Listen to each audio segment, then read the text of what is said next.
बिस्मिल्लाहिर्रहमानिर्रहीम, अस्सलाम वालेकुम नाज़रीन। मैं हूँ आसमा शिराजी। प्रोग्राम है फैसला आपका। कुछ लोग ऐसे होते हैं जो कि पाकिस्तान की समाज और पाकिस्तान की सियासत के नब्ज़ शनास होते हैं।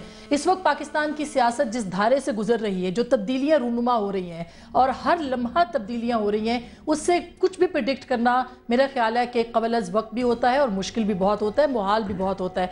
सवाल सिर्फ ये है कि इस पूरे दुरानिये में गुज़िश्ता 110 या 12 दिनों के अंदर सिर्फ और सिर्फ मेमू मामला पाकिस्तान के अवाम की तवज्जो का हामिल था और पाकिस्तान की अवाम नहीं जानती थी कि ये मेमू है क्या, मंसूर एजाज कौन है, ये मामला किस तरह से हुआ। लेकिन बहरहाल मीडिया की नज़र इस पे थी और इतने सारे दिन जो है वो पाकिस्तान के अवाम के हमने ज़ाया किए। और कुछ लोगों का ये कहना था कि ये मामला कहीं ना कहीं किसी न किसी तौर किसी न किसी गिरेगा, या आर्मी चीफ पे गिरेगा, या DGI पे गिरेगा, या हुसैन हक्कानी पे गिरेगा, या जरदारी साहब पे गिरेगा। लेकिन ऐसा नहीं हुआ। लेकिन क्या फौज और हुकूमत के बीच मामला तय हो गए हैं?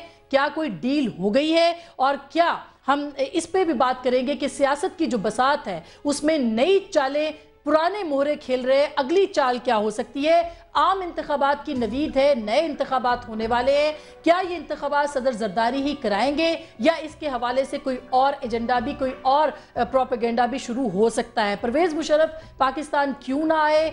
DGI को तोसी क्यों ना मिली? पंजाब के अंदर मामला किस तरह से होंगे? बुरी हुकूमत क्या होगी?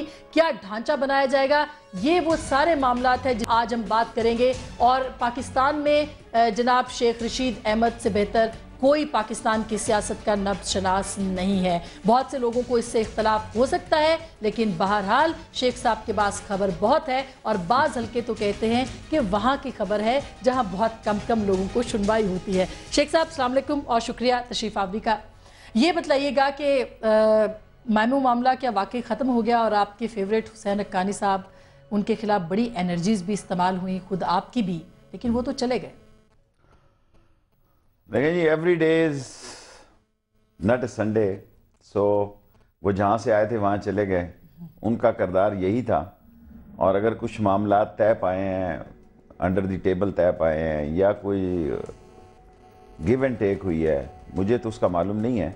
लेकिन मेरी सियासी सोच ये थी, मैं जनरल कियानी के बारे में या जनरल पाशा साहब के बारे में नहीं ये बात कहता कि उनकी सोचों का क्या महवर था, लेकिन फ़ौज का ये फैसला अटल था कि वो मेमू गेट का फैसला चाहती है। और उसमें बहुत हसास मसले थे। मैं तो यहाँ तक कहता था कि कब्र एक है और बंदे दो है, एक ने इसमें जाना है।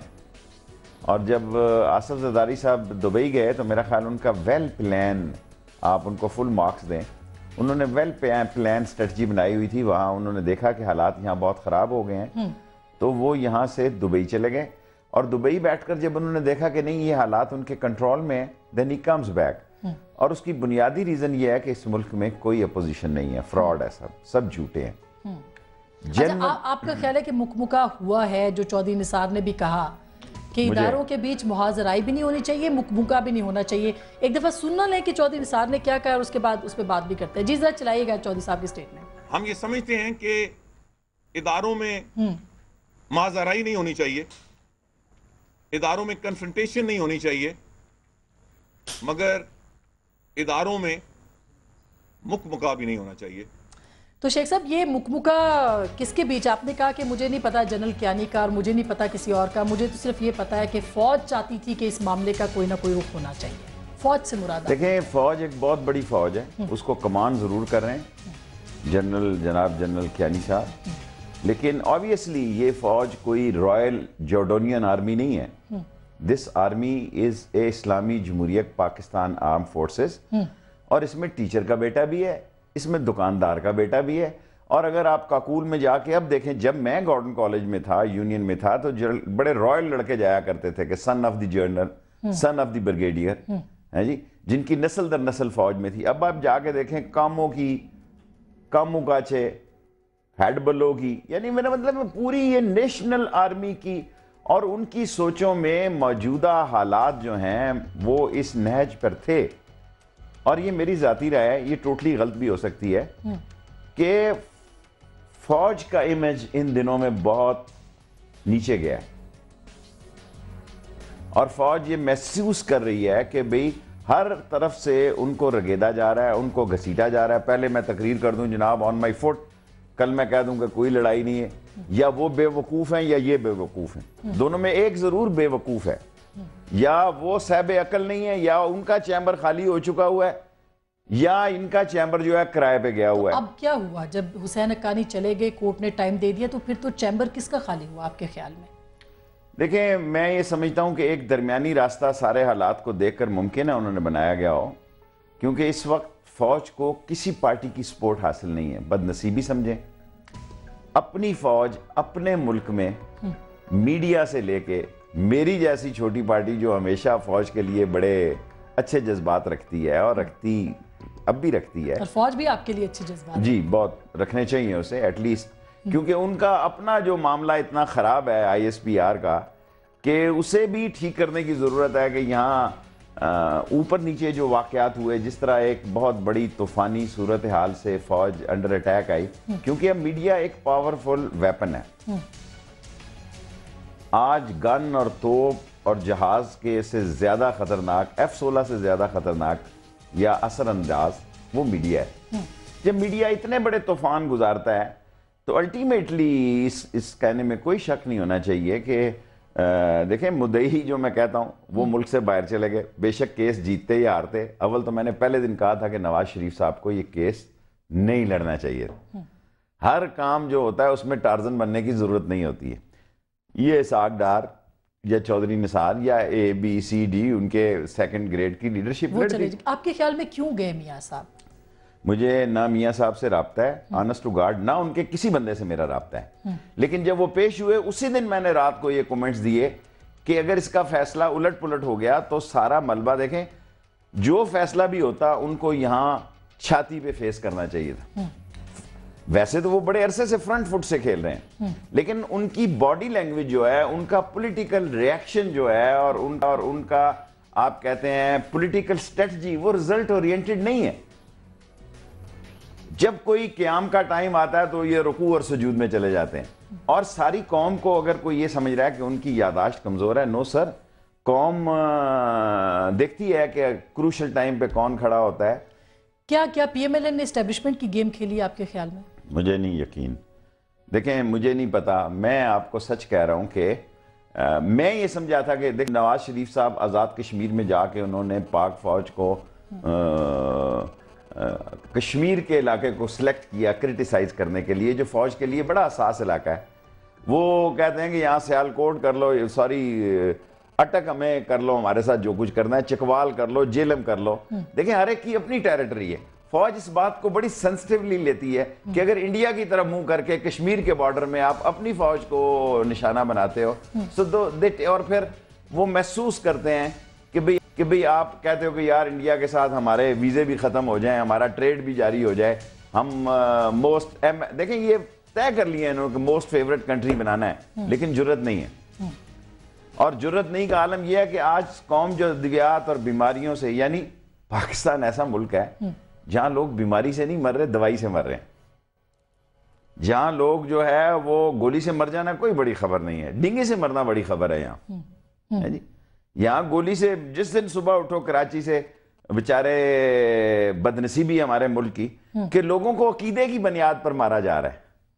लेकिन एक आज़ाद मुल्क जिसमें हर मकतबा फ़िक्र के आदमी को जीने का हक हासिल है, वहाँ लोग इसलिए भी गोली का निशाना बन रहे हैं क्यों ये कोई प्लाट का कब्जा नहीं है, मकान का कब्जा नहीं है, लेकिन ये फिक्री सोचों के मसले में भी आदमी बहन चल रहे हैं। सर, हम पॉलिटिक्स पे आते हैं एंड द पॉलिटिक्स इज, क्योंकि इस पे मैंने अलग आपसे बात करनी है कि जिन लोगों पर उंगलियां उठाई जाती हैं वो आज आपके साथ दिफाई काउंसिल में, दिफाई पाकिस्तान काउंसिल के अंदर है। जरूर। लेकिन आपका कहना है मुकमुका हो गया है, हुकूमत और फौज के बीच मैं आपके कहने पे हो गए, मैं आपकी ख्वाहिश पे खबर नहीं बना सकता, लेकिन बहुत सारी ख्वाहिश खबर नहीं बन सकी मेमो के मामले के ऊपर। देखें, मैं दयानतदारी से आज भी समझता हूं कि हुसैन हक्कानी भाग जाए, चला जाए, मैं उसकी सोचों से वाकिफ हूं। This is a true case.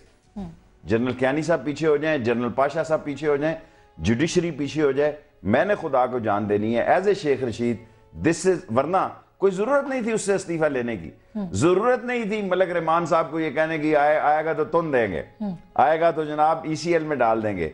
जब इन्होंने देखा कि बकरी हो गया दूसरी तरफ, पेमेंटों की भी तो लड़ाई है ना। देखें, ये सारे कमीशन होल्डर हैं, ये सारे मीडिया ओरिएंटेड लोग हैं, ये सारे लोग मीडिया हाउसेज चलाने वाले लोग हैं, ये सारे लोग मीडिया के जरिए किसी का इमेज बेहतर करने और किसी का इमेज खराब करने और इंटरनेशनल मूव्स बनाने वाले लोग हैं।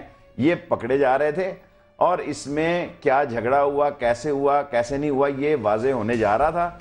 लेकिन जो इनके मामे, दादे और चाचे थे वो बीच में पड़ गए। और वो कौन से? एवरीबॉडी। ये कोई नोटंगी का जो मेला लगता है उसमें मौत का कुआं भी होता है, उसमें रक्षा भी चलता है, उसमें हिजड़े भी नाचते हैं। सो दिस इज ए मौत का कुआं किसके पास था? और मौत के कुएं में तो 18 करोड़ लोग हैं जी, जो मुझे और आपको सुनने पे मजबूर हैं। वो हल चाहते हैं, वो निजात चाहते हैं, वो फौज की तरफ देखते हैं, निजात नहीं मिलती, वो फौज को कहते हैं यार कोई मजा नहीं, सब पिए हुए हैं। क्या ये सच सारी कौम फौज के बारे में ये कहती है कि यार ये एक्शन करते हैं फिर रिट्रीट करते हैं, ये एक्शन करते हैं। सारी कौम इस गवर्नमेंट के बारे में कहती है कि इस गवर्नमेंट ने जितनी तरमीमें, 18वीं तरमीम देखें, पहली दफा टेस्ट में आई है, पहली दफा टेस्ट में आई है 18वीं तरमीम, कि जिससे पता चल रहा है कि यार रजा रब्बानी साहब मेरे दोस्त हैं, यहां है नहीं, मुझे ऐसी बात नहीं कहनी चाहिए, कोई है इस मुल्क में वो नसरीन सेठी के नसीम सेठी, क्या नाम है जी उनका? नरगिस सेठी साहिबा। नरगिस सेठी साहबा। डिफेंस की सेक्रेटरी लगनी हो तो नरगिस सेठी, दवाइयों की वजीर बननी, वजीर जब मिनिस्ट्री ना हुई तो इतने अरसे से कोई मिनिस्ट्री नहीं है, सूबों में फंड रुके पड़े हैं, लोगों की सारी चीजें पोर्टों पे पड़ी जाया हो रही है। और मैं तो ईमानदारी से समझता हूं ये वर्ल्ड हेल्थ ऑर्गेनाइजेशन और एक यूनिसेफ, ये भी बड़े चोर अदारे हैं, मोस्ट करप्ट और डिसऑनेस्ट अदारे हैं। जहां करप्शन ज्यादा होगी, इनकी दवाइयां बिकने का, अनवारंटेड दवाइयां बिकने का सबसे बेहतर माहौल और मुल्क वो होगा। सही। अच्छा शेख साहब, मैं ये बड़ी अवाम के तो आप आदमी हैं और अवाम की नब्ज पे आपका हाथ भी है उनके मसाइल के, लेकिन क्या ये सच नहीं कि आप समेत इस्टेब्लिशमेंट के एक बड़े हल्के को बड़ी मायूसी हुई है मेमो के मामले से कुछ ना निकलने के ऊपर? मुझे तो इस्टेब्लिशमेंट का नहीं पता, मुझे हुई है, मुझे हुई है। मैं मुल्क के दुश्मनों को लटकते और उनको टिकटकी पे देखना चाहता हूँ, चाहे शेख रशीद हो या जायद हो, बकर हो। अगर कोई बुज़दिल लोग हैं और झूठे लोग हैं और मफाद ओरिएंटेड लोग हैं, देखो मैं जब ये ऐसी बातें करता हूँ, नो डाउट मैं एडमिट करता हूँ कि लोगों ने, मैं अपने ज़मीर का, अब मेरा ज़मीर वोट है। किसी ज़माने में लोग वोट थे, मुझे डरना चाहिए था कि ये बड़े भल्लड़ तोप हैं और ये झांसी की रानी है और ये पता नहीं क्या फातेह कस्तंतुनिया है। सो नो वे, मैं अपनी ज़मीर के तौर पे समझता हूं कि मुझे मायूसी हुई है। I want that this should be clear कि अगर पाकिस्तान के हसास चीज़ों को थ्रेट थी और उसका कंट्रोल बाहर जा रहा था और फौज ने उसमें एफिडेविट दिया और चीफ ऑफ आर्मी स्टाफ के तहत मुताबिक वो एक सच्चाई पे मबनी था, मैं समझता हूं बंदे को इज्जत से सारे काम करने चाहिए। नौकरियों के लिए कोई जिंदा नहीं रहता, इज्जत, वकार और कौमी तशख्खुस के लिए जिंदा। लेकिन क्या क्या वजह है कि ये कुछ लोग तो ये भी कहते हैं कि जनरल पाशा को तोसी देने के हवाले से ये पूरा स्टेज लगाया गया, ये ड्रामा बनाया गया और वो नाकाम हो गया, तो क्या जनरल पाशा को DGISI के तौर पर तोसी मिलने के इम्कानात अब मालूम हो गए? फौजी सा सवाल कर रही हैं आप। फौज इतनी मुर्दा नहीं है कि वहाँ कई जनरल पाशा बैठे हुए हैं। और इस पाकिस्तान की बदनसीबी ये है कि हम ये समझ लेते हैं कि जनरल पाशा ही एक बल्लड़ तोप है। माफ़ करना, जब जनरल किसको लगाया था जी, अजीज़ को, पहली लड़ाई नवाज शरीफ साहब की हुई, उन्होंने कहा जनरल भट्ट को लगाओ। This was a first fight in 72 hours DGISI के तौर पे। DGISI शहीद बेनजीर भुट्टो आई, उनका नाम मुझे भूल गया जनरल का। शहीद बेनजीर भुट्टो की थोड़ी बहुत रिश्तेदारी थी जनरल कल्लू की फैमिलीज के साथ, जो ख्वातीन की रिश्तेदारियां होती हैं दूर सहेलियों वेलियों से, उन्होंने रिटायर जनरल कल्लू को ऊपर लगा दी। जनरल असलम बेग ने सारी फौज MI की तरफ भेज, यानी वो सारी जो ये काम थे सुनने सुनाने वाले। देखें ना, अब तो सिर्फ साइंस इतनी तरक्की कर गई है कि हमारी गुफ्तगू जो फोन टेप करने की जरूरत नहीं है, बाज अकल के अंदर वैसे ही सिमें बदलाते रहते हैं। बाज बेवकूफों को मैं देखता हूँ 5-5 फोन, वो कहते हैं जी ताड़ा ही कोई फोन है।